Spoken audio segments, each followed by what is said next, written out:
히브리서 12장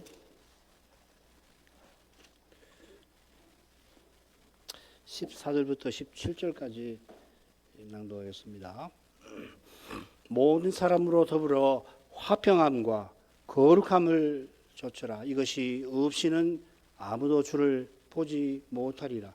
너희는 돌아보아 하나님 은혜에 이르지 못하는 자가 있는가 두려워하고, 또 쓴뿌리가 나서 괴롭게 하고 많은 사람이 이로 말미암아 더러움을 입을까 두려워하고, 음행하는 자와 혹 한 그릇 식물을 위하여 장자의 명분을 판 에서와 같이 망령된 자가 있을까 두려워하라. 너희의 아는 바와 같이 저가 그 후에 축복을 기업으로 받으려고 눈물을 흘리며 구하되 버림바가 되어 회개할 기회를 얻지 못하였느니라. 여기까지입니다. 히브리서는 부활하신 주님을 영원한 대지성이라 부르면서 이 주님이 항상 사셔서 우리를 위하여 간구하고 계신다고 교훈합니다. 부활하신 주님께서 이 간구를 통하여서 서신받는 그 시대의 교회들어 신자들들어 배도의 위험을 헤쳐나가게 하셨습니다. 주님의 간구 안에서 우리의 기도도 아버지께 올라가고 있습니다. 이 기도로서 우리가 아버지를 가까이 하는 것입니다. 기도가 하나님을 가까이 하는 일이죠. 아버지를 가까이 하는 교회만이 흘러 떠내려가는 이 배도의 위험을 벗어납니다. 이 위험이 얼마나 심각한지 오늘날만큼 실감나는 때는 아마 적그리스도가 등장할 때 말고는 없을 것입니다. 오늘날 주류를 이루었다고 자랑하는 교회들이 역사를 통하여 흐르는 주류의 신앙을 무시하는 거기서 아울러서 세속화가 온 세상에 퍼져서 하나님이 창세 때 세우신 규례마저 곧 무너질 것 같은 데서 잘 드러납니다. 주님의 부활을 부정하는 학자들이 신학 학계를 장악하고 있고, 그리스도의 역사적 부활을 예수의 도덕적 모범 정도로 격하하는 설교들이 강단을 지배하고 있는 세상입니다.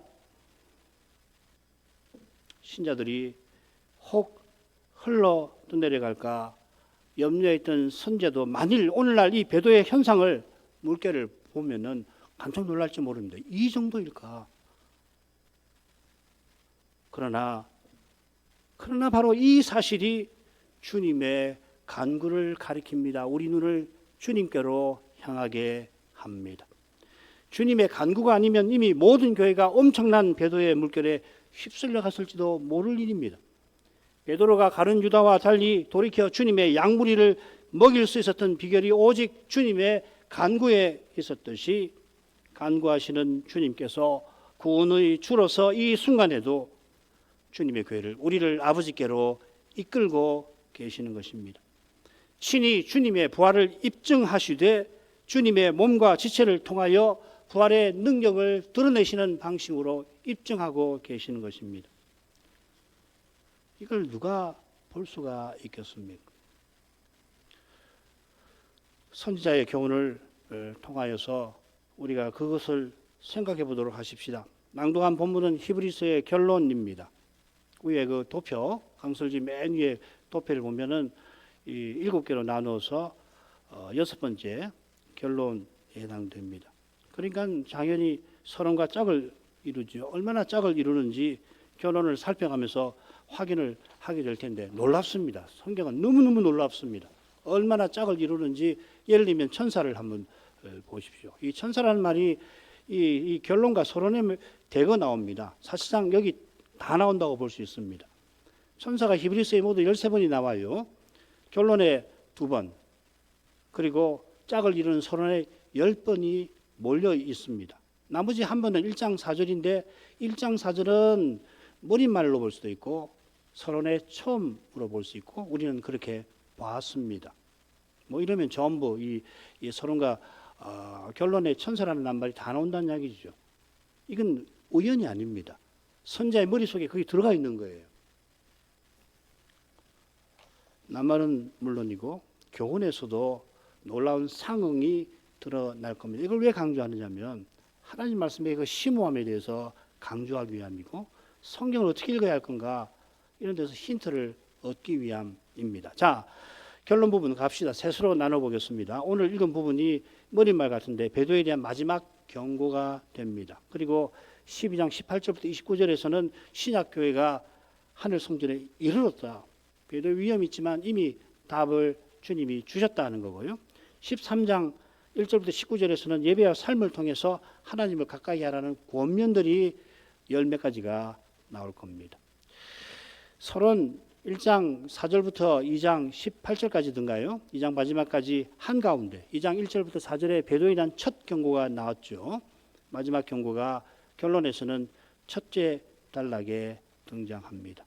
이 경고는 배도의 위험을 이기는 실천적인 길을 제시하는 그 셋째 단락, 실천적 길이니까 실천적 명령들이라고 이해하시면 됩니다. 그것과 짝을 잘 이룹니다. 그리고 이 경고와 권면은 우리 신약교회가 이미 하늘 성소에 이르렀다는 사실과 명령과 달리 사실, 하나님이 이루신 분명한 사실과 붙어 있는 겁니다.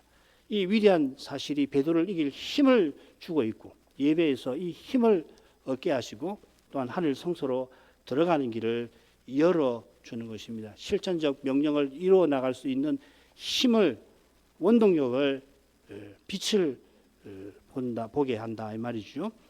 자, 이 사실은 히브리서 2장 10절에 나오는 하나님의 뜻, 하나님이 구원의 주를 통해서 많은 아들을 영광으로 이끌어 들이신다는 그 뜻이 실현되고 있음을 보여주는 겁니다.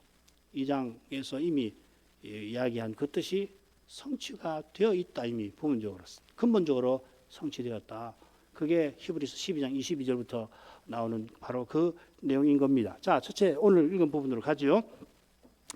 말씀드린 대로 배도에 대한 경고인데 이걸 보여주는 내용들이, 표현들이 셋째 세 부분에 다 나옵니다. 14절에서는 주를 보지 못하리라 하는 거, 이 배도자에 대한 이 심판에 대한 내용입니다. 그리고 15, 16절에 보면 쓴뿌리라든지 또 에서라고 하는 이 배도자의 대표자가 등장을 하죠. 세 번째 부분에서는 에서가 회개할 기회를 얻지 못했다 하는 것이 대표적인 표현이 되겠습니다.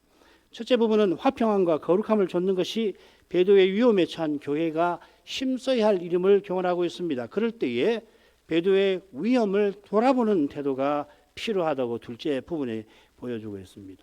셋째 부분에서는 선지자가 서신받은 교회는 이런 점을 알고 있지 않나? 여러분이 아는 바와 같이 이미 알고 있지 않느냐?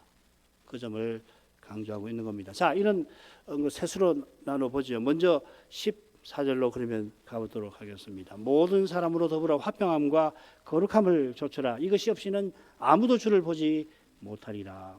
마지막 선지자의 권면은 화평함을 좇으라 하는 겁니다. 이 화평, 생각나는 말씀이 있으시죠. 12장 11절 의의 화평한 열매, 하나님의 징계를 받아서 교회가, 신자들이 맺는 열매를 표현을 그렇게 했습니다. 그게 형용사고 여기서는 명사가 나왔습니다.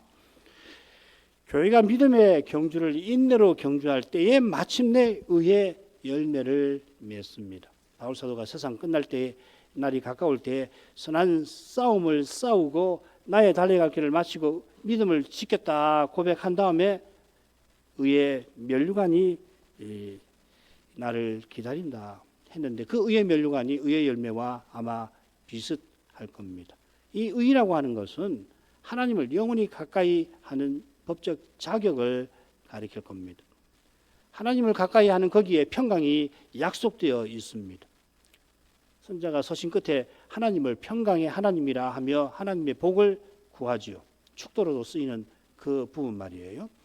예수를 죽은 자 가운데서 이끌어내신 이를 가리키면서 평강의 하나님께서 이렇게 부릅니다. 예수의 부활로 말미암아 하나님께서 우리를 가까이 해주십니다. 부활하신 주님께서 양의 큰 목자로서 우리를 하나님께로 이끄시는데 그 인도가 끝나는 그날에 우리는 이 평강을 영원히 누릴 것입니다. 수정받아 곁에서. 주님의 인도가 바로 우리의 경주입니다. 우리가 경주하는 이 길의 고난이 그림자처럼 따릅니다. 징계를 받지 않을 수 없습니다. 바울은 온갖 고난을 겪고 더하여 날마다 모든 교회를 위한 염려로 영원히 짓눌린다 고백하였습니다. 우리야 뭐 그런 정도는 아니겠습니다만은 날마다 정직히 죄와 죽음의 현실을 대면할 때 근심을 우리는 맛봅니다. 이 근심이 하나님의 징계를 가리킵니다. 사람은 이거 싫으니까 근심을 떨쳐버리고자 하지만은 하나님은 우리가 아들이니까 사랑하셔서 근심을 주시는 것입니다. 징계 받는 당시에는 슬퍼 보입니다만은 슬픔을 이기는 기쁨을 아버지께서는 주십니다. 이 기쁨이 장차 누릴 화평을 가리킵니다. 그렇게 슬픈데 어느새 마음의 기쁨이 찾아들 때가 있으실 겁니다. 그 기쁨은 바로 이 영원한 화평을 가리키는 표시입니다. 지금은 눈물을 흘리며 기쁨을 맛보아야 하지만 장차는 모든 눈물을 씻어 주실 것입니다. 자, 이런 점에서 선자가 모든 사람과 더불어 화평을 조처라 이 권한 뜻을 살펴보십시다. 이 모든 사람은 여기서 확실히 서신받는 신자를 가리킬 거예요. 이게 신자인가 모든 인류인가 특별히 그 당시 당대에 같이 사는 시민들을 가리키나 생각을 많이 했는데요. 서신받는 신자로 보는 것이 좋겠습니다. 배도의 위험에 직면하여 염려의 짐에 짓눌린 이들이 함께 믿음의 경주를 경주하도록 권하는 것입니다. 이 어려움을 겪으면 사람이 외로움을 느끼게 되죠. 혼자밖에 없는 것처럼 느껴진단 말이죠. 그럴 때에 더불어 함께 해주시는 주님 안에서 함께하는 이들이 있다는 것을 깨닫게 해주시는 거거든요. 그런 심정에서 서신 맨 끝에서 선자는 은혜가 너희 모든 사람에게 있을지어다 기원합니다. 하나님 은혜를 힘입어 다 함께 배도의 현실을 견디며 영광의 목표를 향하여 함께 전진하기를 간절히 바라는 것입니다. 주님께서는 이 선자보다 더 간절히 그 일을 바라며 우리를 위해서 간구하고 계실 것입니다. 확신할 수 있습니다. 이 간구 덕분에 이 두려운 시대에 주님의 교회가 틀림없이 존재하는 것입니다. 이 사실을 깨닫는 신자마다 모든 사람과 더불어 내 눈앞에 보이는 사람만 아니라 핍박을 받으며 고난을 받으며 이 배도의 시대를 이기게 하는 모든 사람과 더불어 거룩한 교회로 서나가기를 힘쓰게 될 겁니다. 그의 기도에 핍박받는 신자들과 교회를 위한 간구가 빠질 수가 없게 될 것입니다.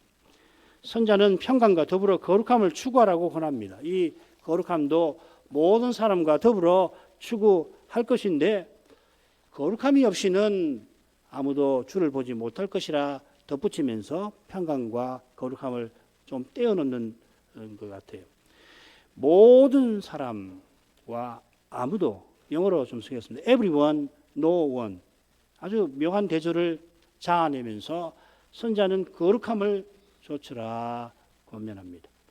이 권면은 하나님이 우리를 아들로 삼아서 징계하시는 목적과 붙어 있죠. 그 목적이 뭡니까? 그의 거룩하심에 참여케 하심이라 12장 10절에서 밝혔는데 여기 이 거룩하심과 이 12장 10절의 거룩하심과 그리고 14절의 거룩함은 조금 다른 낱말입니다. 서로 상관이 있지만 낱말이 달라요.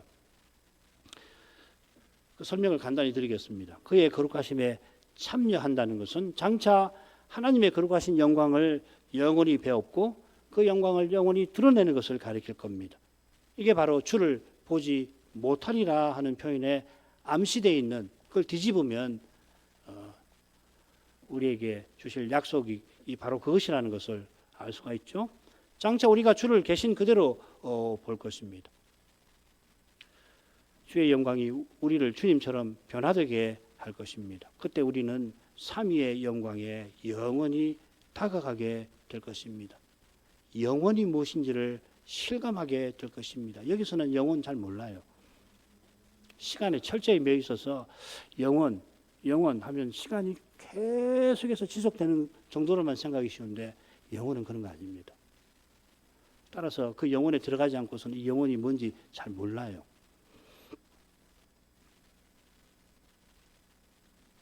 이것이 거룩함에 참여하는 것입니다. 장차 주를 보려면 지금 거룩함이 있어야 합니다. 거룩함을 추구해야 합니다. 우리가 추구해야 할 거룩함은 결국 거울로 보듯이 주의 영광을 보는 것이죠. 그게 고린도후서 3장 18절의 말씀이에요. 이는 내가 주의 이름을 내 형제들에게 선포하리이다 하신 주님의 서약과 붙어 있습니다. 이게 12장 12절이죠. 11절에 주님은 뭐라고 했습니까? 거룩하게 하시는 분. 우리는 거룩하게 함을 받는 이들이라고 했는데, 주님이 어떻게 우리를 거룩하게 하시고 우리를 거룩하게 함을 우리가 받느냐 하면은, 주님이 예배에서 우리에게 말씀을 전하시고 우리 가운데 찬송을 이끄시는 바로 그것을 통해서 거룩함을 계속 받아가도록 하시는 거죠. 화평함과 거룩함을 추구하는 거기서 서신받는 교회들이 배도의 위험을, 도전을 이길 길이 열리는 것입니다. 예배에서 주의 영광을 뵙는 신자와 교회가, 예배에서 말씀하시는 주님의 그 말씀을 듣고 주님을 믿는 그 교회와 신자가 삶에서 영광의 목표로 나아가게 되는 겁니다. 어떤 어려움이 있더라도 목표로 전진하는 것이 지금 이곳에서 우리가 이미 누리는 평강이죠. 잘 아시죠? 자전거 타고 가는 비유. 자전거를 타고 계속 저어서 가는 것이 가야지, 젖지 않으면 탁 넘어지는 거 아니에요? 자전거를 저어서 쭉 가는 이것이 이 평강의 의미, 사명을 수행하는 그것이 이 성경에서 말하는 샬롬의 뜻이다. 우리 교회는 이미 숱하게 들어서 잘 아실 것입니다. 어려움이 없고 안락한 것이 아니라 어려운 가운데서 영광의 목표로 나아가는 것이 지금 여기서 맛보는 평강인 것입니다. 이 평강을 누리며 전진하려면은 예배에서 주의 영광을 보아야 합니다. 그리스도 교회의 바른 자태를 구현하는 길이 여기 있는 것입니다. 그리스도 교회의 바른 자태를 드러내는 바로 거기서 주님의 부활이 입증되는 것입니다. 그리스도의 교회라고 하면서 그리스도를 대적하는 이 시대에 주님의 부활을 이보다 더 드러내는 중요한 길은 별로 없을 것 같아요. 더욱이 소수이고 실로 연약한 우리에게 이보다 중요한 길은 단연 없을 겁니다. 조만간 두세 사람이, 그야말로 두세 사람이 주의 이름으로 모여서 주의 죄의 현실에서 간구할 때에, 그런 때가 우리에게 들이닥칠지도 아무도 몰라요. 그런 때라도, 그런 형편에서라도 부활하신 주님은 그 두세 사람과 함께 해주시고, 이 두 사람이, 그들 중에 두 사람이 합심하여 드리는 기도를 주님은 이루어 주셔서 자기의 부활을 스스로 입증하실 겁니다. 둘째로 하죠. 너희는 돌아보아 하나님 은혜에 이르지 못하는 자가 있을까 두려워하고, 또 쓴뿌리가 나서 괴롭게 하고, 많은 사람이 이로 말미암아 더러움을 입을까 두려워하고, 음행하는 자와 혹 한 그릇 식물을 위하여 장자의 명분을 판 에서와 같이 망령된 자가 있을까 두려워하라. 우리 번역에는 두려워하라 하는 명령이 3번 나오는데, 사실 이 둘째 부분은 14절에 거룩함을 좇으라 하는 명령에 부속되어 있는 겁니다. 서신 받는 신자들이 화평함과 거룩함을 좇아야 하는데 3가지 주의할 점, 혹시라도 이런 일이 일어나지 않도록 주의할 점을 돌아보면서 추구하라, 그 말입니다. 이 3가지는 금방 아셨겠습니다만은 배도의 위험, 배도의 현실을 가리키는 표현들입니다. 먼저 이 돌아보라 새긴 낱말 한번 보십시다. 이게 신약 성경에 2번 나와요. 어디 한번 나오냐면 베드로 전서 5장 2절에 한번 나옵니다.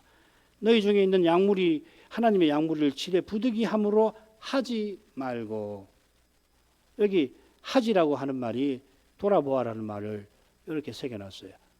조금 약간 부족합니다. 좀 이따 말씀드리죠.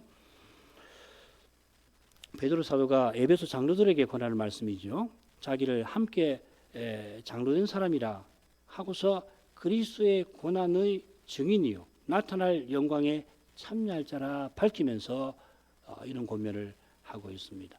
이 권면을 이해하는 중요한 그 배경이 되는 표현이죠. 그리스도의 고난과 영광.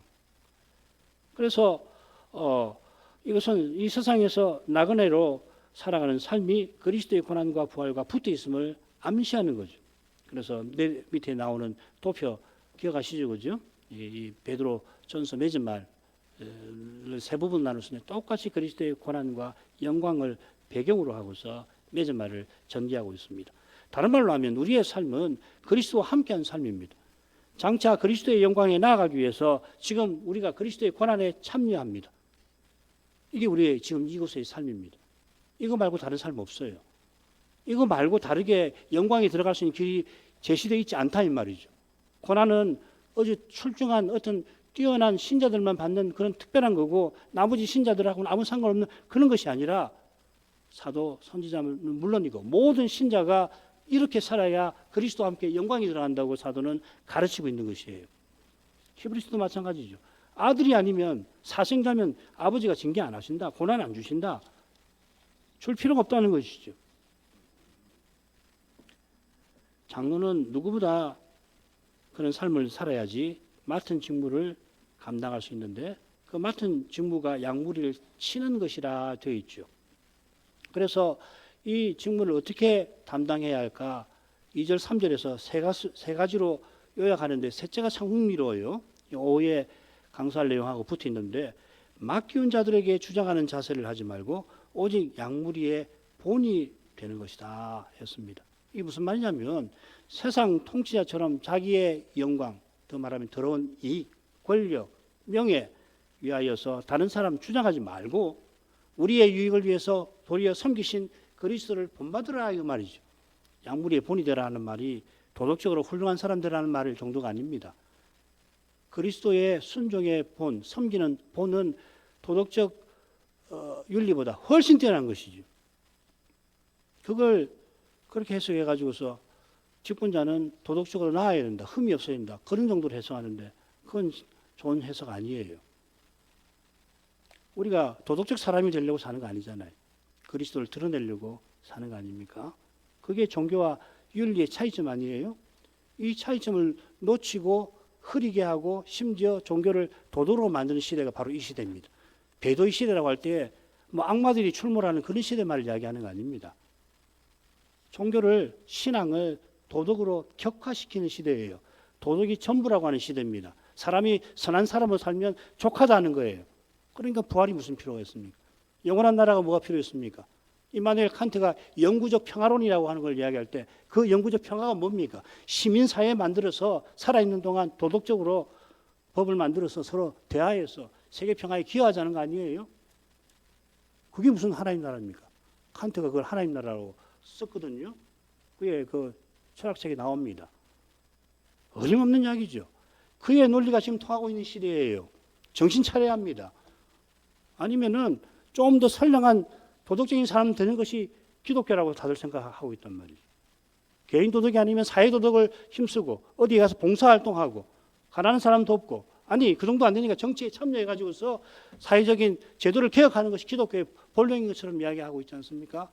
그런 거 들을 때 나는 뭔가 그런 생각 드실 수가 얼마든지 있어요. 그러나 내가 그런 사회에 참여 못할지라도 더 중요한 일이 있습니다. 내 평범한 삶에 아무도 알아봐주지 아니하는 나의 일상에서 밥 짓고 빨래하고 아이 돌보고 직장에 가서 성실히 일하는 바로 그 현장에서 그리스도의 고난에 참여하는 것이 그게 종교예요. 이 차이를 놓쳐서 안 되는 것입니다. 이런 이야기 하면은 저게 무슨 말이냐? 저거 사람 속이는 거 아니냐? 아마 신학 학계에서는 저보고 그럴 겁니다. 저 목사 저거 속이는 거다. 뭐 그럼 할 수 없죠. 하나님 말씀이 그렇게 가르치는 걸. 중요한 것은 뭐냐면 어떻게 이걸 가장 생생하게 입증하는가. 그리스도의 몸과 지체로 살아가는 것이에요. 이게 우리 교회가 지금까지 역설한 그 교훈 아닙니까? 우리가 잘난다는 이야기 아니에요. 못나서 이렇게 이런 사명을 너희들은 이거 사명 행하라 하신 겁니다. 좀 길어서 죄송한데요. 오늘 부활절이니까 이 말씀만 좀 드릴게요. 1963년에 우리가 64년에 교회로 섰는데 63년에 일어났던 일이 뭡니까? 김홍조 목사가 에큐메니칼 그 문제로 한국교회가 난리가 났을 때 그 양반이 1년이고 2년이고 600회 동안 온 한국교회 다니면서 에큐메니칼 운동의 문제점을 강론을 했지 않습니까? 강연을 했지 않습니까? 그 결과가 무엇이었습니까? 그 양반 자신이 예배를 드릴 수가 없게 되었어요. 성동교회에서. 우리 교회 출발은 거기입니다. 예배를 드릴 수 없는 사람들이 모여서 시작한 거예요. 우리 교만할 거 하나도 없습니다. 하나님 불쌍히 여기셔서 예배다운 예배를 드리고 그렇게 강론을 600회 해도 한국교회는 바뀌지 않았잖아요. 사람은 어떻게 바뀌느냐? 예배에서 하나님 말씀을 전하는 거거든요. 왜 그렇습니까? 그 전하는 복음에 그리스도가 임재하셔서 친히 말씀하셔서 그런 거거든요. 믿음은 들음에서 난다는 말은 그 말 아니에요? 그게 주의 영광을 본다는 거 아닙니까? 우리 찬송가에 있는 주의 영광, 하나님의 크신 영광, 영원한 영광, 예배에서 그걸 보는 거예요. 이게 그리스도를 이 시대에, 적어도 우리에게서는 부활하신 그리스도를 믿는 고백의 가장 생생한 표현이라고 생각합니다. 꼭 이렇게 서나가시길 바랍니다. 교회 여러분. 꼭 이 교회에 서서 나가시길 바랍니다. 한 사람이라도, 나 혼자 되더라도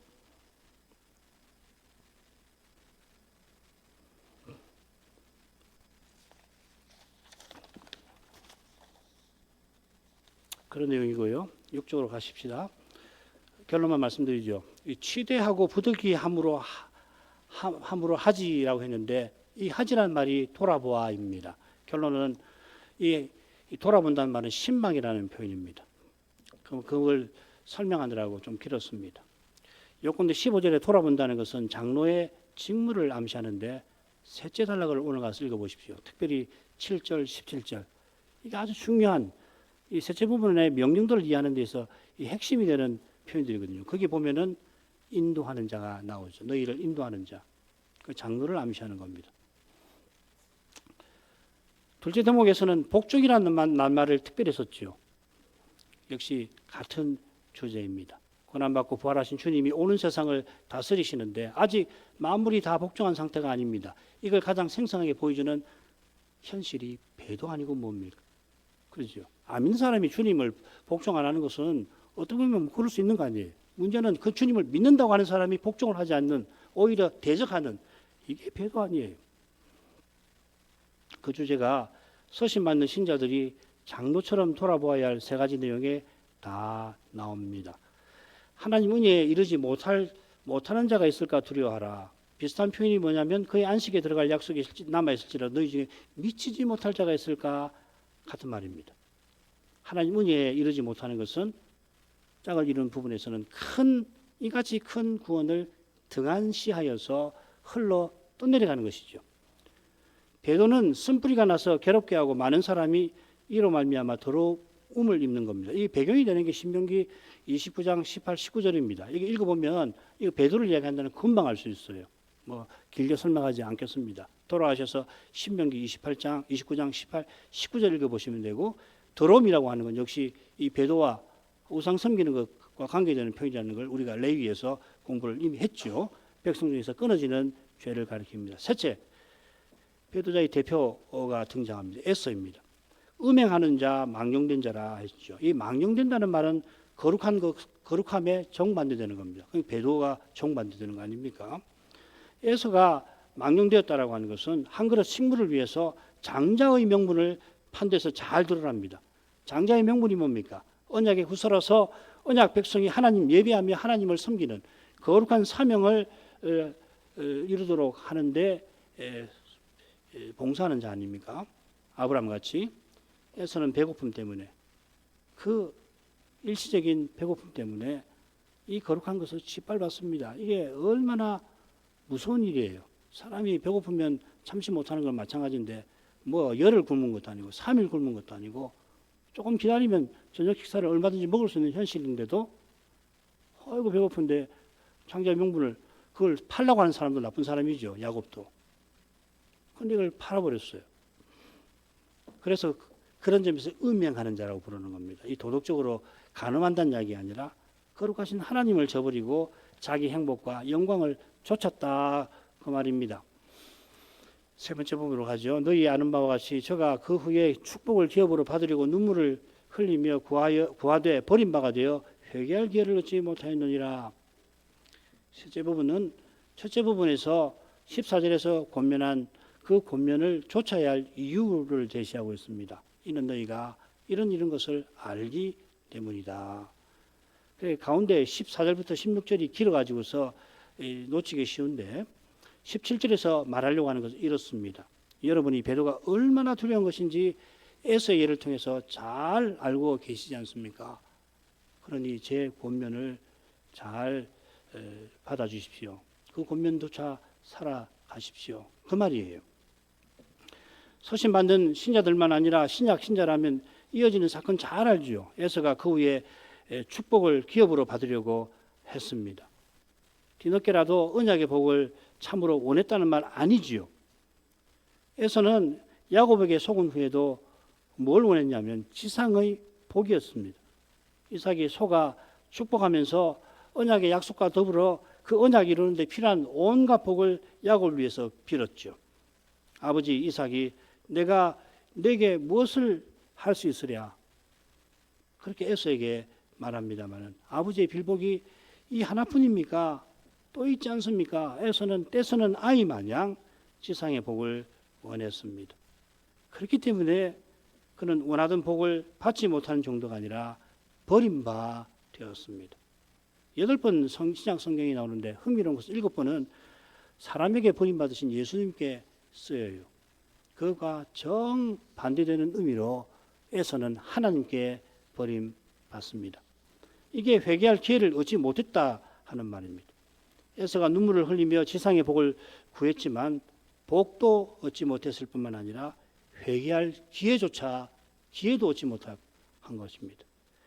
회개하며 눈물 흘리는 사람은 영원한 복을 얻습니다마는 지상의 복을 얻지 못해 흘리는 눈물은 사망을 이루는 것이다. 고린도서 7장에 바로 그 말이죠.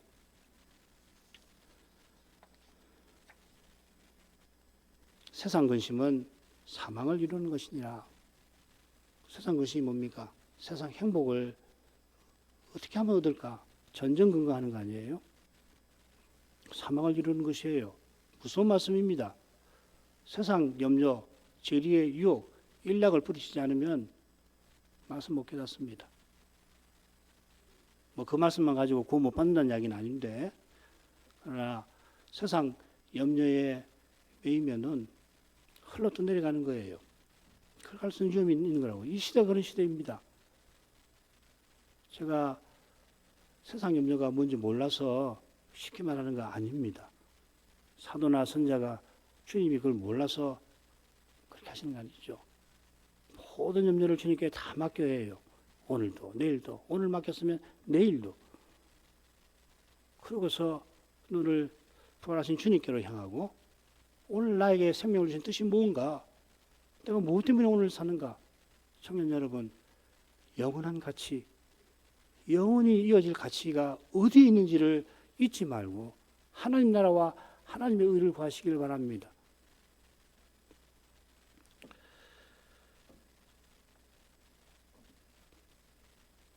에서가 회개할 기회를 얻지 못했다는 것은 언약의 하나님을 저버린 사람이라 하는 뜻입니다. 회개할 기회를 얻지 못하는 죄가 요한 사도가 말하는 사망에 이르는 죄.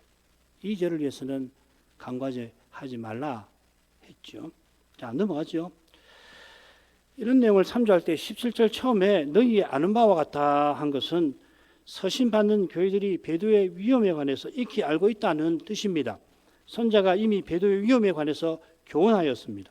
선자가 전한 교훈을 우리 주님께서 십자가 지시기 직전에 그것을 교훈하셔서 이게 굉장히 의미 있는 겁니다. 십자가를 앞두신 그분께서 무엇을 전하셨냐면은 이 배도의 문제에 대해서 가르치셨다는 이야기죠. 그 나오는 도표 아마 기억하실 거라고 생각합니다. 마태복음 24장 4절부터 35절 화요일 밤에 오후에 저녁부터 있었고 그 다음에 감람산으로 넘어가셔서 베푸신 말씀이죠. 이 도표가 요한계시록의 내용하고 거의 똑같습니다. 이게 요한계시록을 푸는 이 줄거리가 여기 나와 있습니다. 주님께서 당면한 예루살렘 멸망을 가운데에서 예언하시고 앞뒤로는 똑같은 주제예요. 인자의 임함과 관련된 일들을 예언하시죠. 인자의 오심과 오시기 전에 있는 징조에 관해서 예언하십니다. 예루살렘이 왜 멸망하였는가? 바로 앞에서 말씀하셨는데 배도 때문이죠. 바리새인의 배도. 인자가 세상을 떠나시고 곧 예루살렘이 멸망하듯이 인자가 다시 오실 때 세상이 최후로 심판을 받을 겁니다. 심판을 피하려면은 많은 거짓 그리스도들의 미혹을 주의해야 합니다. 하나님께서 땅에 재난을 내리시면서 인생들로 하여금 죄에서 돌이키도록 재난을 주십니다마는 미혹된 자들은 악한 자가 바라는 대로 교회를 핍박하는 죄를 지을 거라 하신 겁니다. 이런 일이 역사 내내 있습니다마는 인자 오시기 전에는 역사에 전무후무한 미혹과 핍박이 있다고 성경은 경고하고 있습니다. 우리 시대를 배도의 시대라고 부를 만큼 이 시대는 역사에 유례가 없는 겁니다. 이는 유례가 없을 만큼 이상한 일인데도 정말 이상하리만큼 점점 대기처럼 모든 사람을 감싸고 있습니다. 교회도 그렇습니다.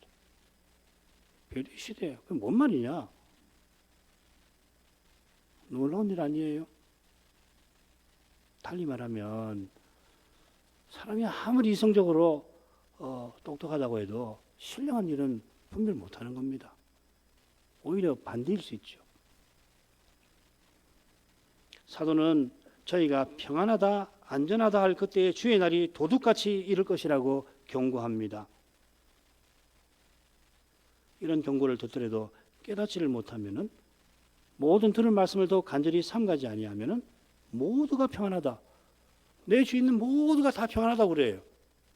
그런데 아니다라고 이야기하는 것이 쉽겠습니까? 안 되죠. 평안한가 보다. 다른 사람이 하는 대로 사는 거예요.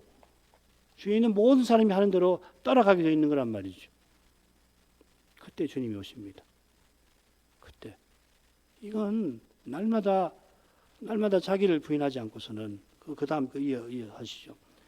개구리가 서서히 끓는 물에 천천히 죽어가는 것처럼 되지 않으려면 깨어 근신해야 합니다. 바울 사도의 교훈대로 때가 단축되어 간다. 날마다 주님 오신 때는 단축되어 간다는 걸 알고 마치 육신의 부활이 이미 이런 것처럼 살아가야 하는 것입니다. 안에 있는 자들들아 없는 자같이 하라고 사도가 권하는데 이건 어떤 고린도 교인들이 부활이 이미 지나갔다고 생각하고서는 아내를 멀리하거나 심지어 아내를 버리는 것과 전혀 다릅니다. 반대로 아버지의 첩과 동거하는, 이제 부활에 이르렀으니 나는 이 몸 가지고서 부정한 짓을 해도 나는 아무 관계 없다 하고서 아버지의 첩과 동거하는 거 더더욱 다르지요. 장차 그리스도와 같아져서 시집가고 장가가는 일이 없을 그때처럼 살라 하는 것입니다. 그러려면 방법은 사도처럼 내게 사는 것이 그리스도라고 고백하고서 이 그리스도 아는 것을 가장 고상한 줄로 여겨 온 세상이라도 배설물로 여겨야 하는 것입니다. 그리스도 외에 바라는 것이나 그리스도 외에 의지하는 것이 없어야 하는 겁니다. 날마다 그리스도 외에 바라고 의지하려고 하는 그 자기, 그 나를 부인해야 합니다. 자기를 부인하고 십자가를 지듯이 소명과 사명을 받들어야 합니다. 이는 그리스도와 함께 고난 받는 것입니다. 바로 여기에 그리스도께서 내 안에 살아계시는 실정이 있는 겁니다. 내가 그리스도와 함께 십자가에 못 박혔나니 그런 적 이제는 내가 산 것이 아니요 오직 내 안에 그리스도께서 사신 것이라. 갈라디아서 2장 20절. 이게 예수님이 십자가 지신 목적이고 이제 다시 살아계시는 증거입니다. 그리스도를 대적하는 이 시대에 우리가 함께 그리스도를 드러내는 것, 그리스도 교회의 가장 바른 자태를 구현하기를 원하는 것, 이것만큼 주님의 부활을 우리가 기념하는 길은 없을 거라 생각합니다. 그리스도의 몸이니 그리스도를 드러내는 것 당연합니다만은 이 당연한 그 일을, 교회라면 당연히 해야 할 일을 소수이고 연약한 우리는, 너희는 이거 사명으로 여기고 해라 하신 거 아니에요. 다른 건 너희들 하려고 하지 말고 안 된다. 우리보다 크고 힘 있는 교회들은 다른 사명도 감당하고 있을 것입니다. 그런 거 기뻐해야죠. 잘하신다. 기쁘다. 그러나 우리는 겸손히 우리에게 주신 이 거룩한 사명을 자각하고 이 사명에 쓰임받기를 구할 것입니다. 이게 이날의 주님의 부활을 우리가 기념하는 길이라 이 목사로서 확신하고 전하는 것입니다. 기도하겠습니다.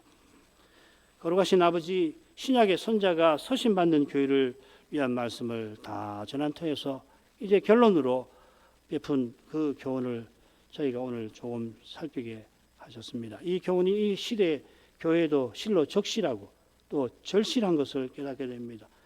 이 시대를 일러 배도의 시대라 할 만큼 주님과 사도와 선자가 경고한 그 현상이 우리 눈앞에 점점 현재에 점점 악화되어 갑니다. 현실에서 우리가 바라보아야 할 분은 오직 부활하신 그리스도이신 것을 고백합니다. 그리스도께서 참으로 부활하신 그 사실을 이 현실에서도 확인하라고 하십니다. 오직 믿음으로만 확인할 수 있을 만큼 우리 주님 행하시는 일은 신비하고 거룩함을 고백합니다. 저희가 그리스도의 부활을 기념하는 길이 어디 있는지 우리 마음에 새기도록 하십니다. 저에게 주신 거룩한 사명을 우리 주 예수님이 틀림없이 이루어 주실 것을 이날에 더욱 바라보게 됩니다. 다만 거기 이 못난 저희를 꼭 써주시기를 간절히 구하게 하십니다.